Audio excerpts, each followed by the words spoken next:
Please do be seated.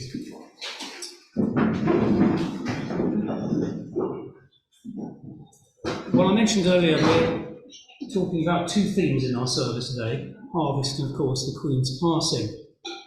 But I think there are links between the two, interesting enough, because the Queen was a real country woman, loved country pursuits of all time, and particularly and an interest in caring properly for the land, as indeed the new king does as well, very much part of him as well. So I think our two themes land together. One story you may know, and one I love most of all, is the story of the Queen with her bodyguard walking around the grounds, or just outside the grounds of Sandringham, and I think she was in a wood, and they came across an American couple.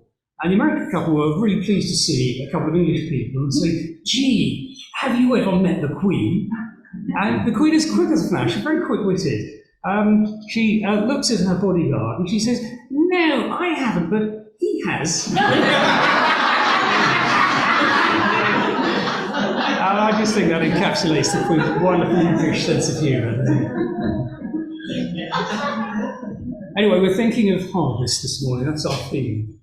And I want to start with a description by the Reverend Charles Royden, who visited the most advanced dairy farm in Europe. And these are his feelings about it. He said, "I waited to be impressed, not expecting that cows would be anything dramatic. What greeted me was truly amazing. The cows, a couple of hundred or so, are kept indoors all the time. This avoids diseases. The cows don't get upset by ramblers or have to walk along the road to the milking machines. They are in a huge barn which has a continually moving scraper on the floor, mucking out the cows all day long. The cows just seem to get used to it and lift their feet up every time it passes. The cows have a hay place to go when they're having calves, and there are feeding troughs around the place. But the cows can't go to just any feeding trough. There are transponders on their necks for each cow, and each cow electronically activates the right feeding place for that particular cow. And when the cow feels that it's milking time, the cow goes to a special stall where there is very advanced computerized machinery. The transponder tells the computer which cow it is, and the computer remembers the cow and sets up the machinery exactly for that particular cow. It's tailored for them. The machinery remembers the shape and the size of the cow's udders and sends a special piece of kit to clean the udders. And another piece of machinery attaches itself to all of the udders and starts to milk the cow. Whilst being milked, the cow is weighed and a special feed mix is given to the cow to keep it occupied. The computer works out how much milk the cow is producing and adjusts its feed accordingly. The idea is that with the right data, you can ensure the maximum yield of milk per cow. Hence, you need less cows, and it saves money. The information from the computer is sent to a laboratory where the information is analysed and where they can tell if a cow hasn't been eating as much or hasn't been milked as much as it should be. When finished, the cow walks off, joins the other cows. It gets fed up. It can go and stand by the wall where there is a large revolving back scratcher. And the Reverend Royden says, "I think naively that when I put milk on my shredded wheat, that it's come from a cow who has spent her day in the field grazing. It never occurred to me that a cow could spend its entire lifetime never feeling the sun." And when we think of harvest, God's harvest, when I say thank you for the milk of my cereal, what am I thanking God for? Indeed, when I say thank you to God for the cereal, does God say, "Well, how on earth can you drink milk from a cow who has never ever eaten a blade of grass?" These are big questions for our time, aren't they? There can come a time when harvests which we produce are a testimony to maybe the ingenuity of the human race, but are abhorrent to God. A Christian pig farmer hadn't thought that his pigs were some of the most intelligent land animals in the world, and therefore he kept them penned up in very small places, wallowing in mud. When we lived in Portugal, nearly 30 years ago now, we were near Portimão, but we lived there, and I can remember at our church, a young man came who was a lorry driver for a British supermarket. So he brought his lorry down all the way from England, and his job was to park it in a particular farm in Portugal, and he would sleep in the cab maybe for up to 10 days. He had to be there for the exact moment, and the right moment, to pick the crop that he was going to take back. So when that day came, everything was designed to fill that lorry really, really quickly, and then his job was to drive it and hare up to the channel ports and make sure it got to the warehouse for the supermarket, so it got on our shelves to be even as fresh as it possibly could. But I couldn't help thinking, that's an awful lot of diesel being used to get fruit to the UK consumer, and also it was a way of getting fruit to the consumer out of season when it wouldn't grow in Britain. And, really, should we be doing that? It was a question in my mind all those years ago. I don't think there are easy answers to some of these questions, but we should be thinking them. God provides the harvest. He may not hold with some of the ways that the food is produced and transported for us, but He's still given us creation in the first place. Humankind has tremendous abilities and capabilities. It's our duty as Christians to say that just because we can do something doesn't mean that's what we should do. It also means we shouldn't mindlessly buy food from the supermarket shelves, but ask ethical questions about how it was produced. Our gospel passage today was Mark chapter 8, verses 1 to 8, and it describes that well-known occasion of Jesus feeding the 4,000. The miracle arises out of Jesus' compassion for the people who have now been with him for 3 days. There's no clever packaging or refrigerating to keep their food fresh, and it's now run out, or it's gone off. 4,000 people are now hungry, and what they have with them is, well, they can only find 7 loaves and a few fish. 4,000 people. The wheat for the loaves has no doubt been grown locally in the fields around Palestine, and the fish has been taken from the Sea of Galilee. Many of those there would have made their own bread. Starting with the wheat, they would have ground it to turn it into flour and then baked it themselves. Some of them there might have fished the fish themselves from the Sea of Galilee, whilst others would have bought it from the marketplace. In the ancient world, most food was locally sourced.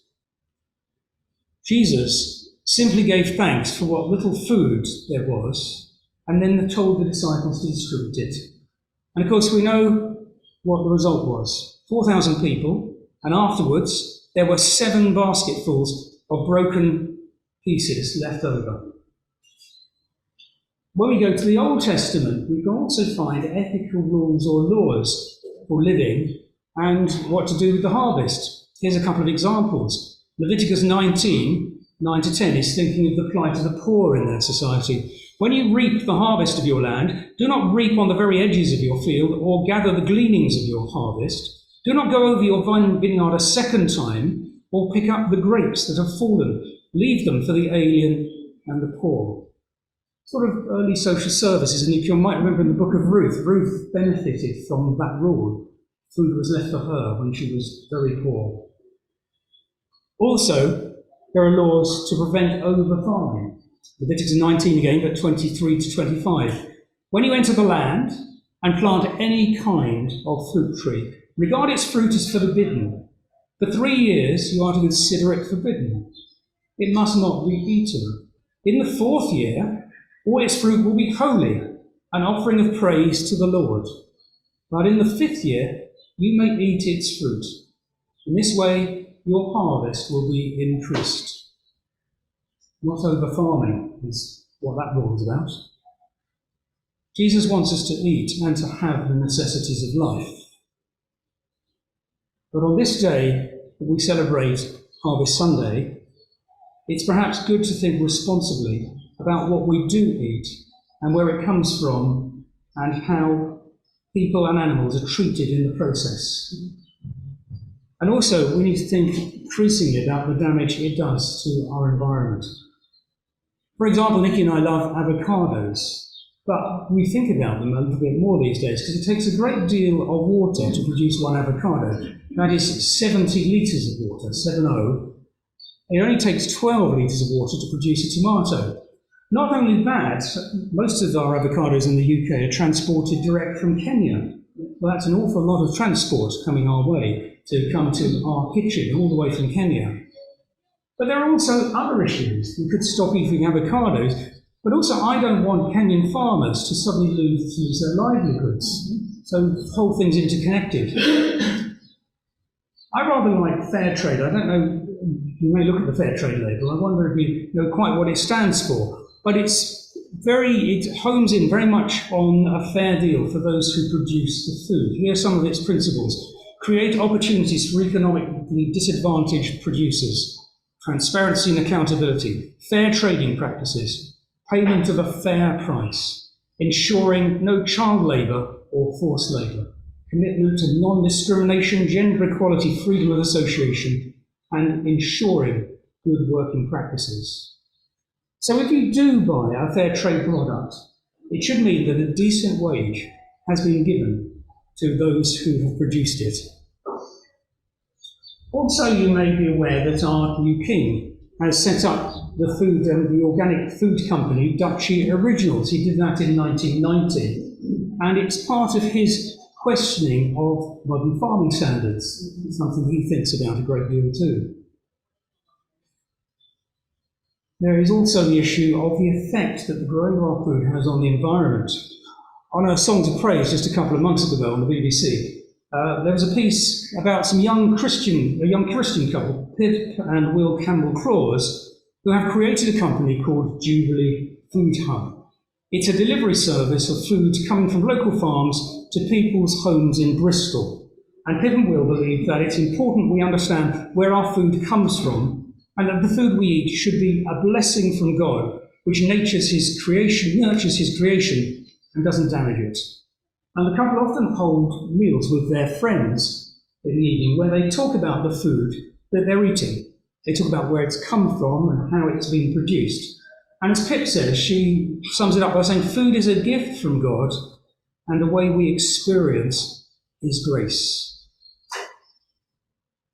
The picture of Genesis is of the human race being at the apex of creation, and we are to be good stewards of the earth. We don't own the earth, we're given responsibility for it. These, I think, are the principles that our late Queen and also our new King uphold. So, I've got to say on this harvest day, I'm setting a difficult task for myself and for all of us over what we eat. Because it's not just straightforward. We have to think very deeply, I think, about our food. God's given us this beautiful planet to be stewards of. And we've got to admit that our stewardship at the moment is not going very well. But I think, as Christians respecting his creation, we need to be thoughtful and responsible consumers, considering the impact of our choices on people and animals who produce our food, and also trying to reduce the impact our food consumption has on this beautiful planet. Let us end with a prayer. Heavenly Father, Lord of the harvest, we thank you that you sustain your planet and your people with good things. We thank you that you give us foods to keep us healthy and happy. Help us to play our part in seeking to eat foods which are both sustainable to our planet and is fair to humans who produce our food, and that animals are well treated.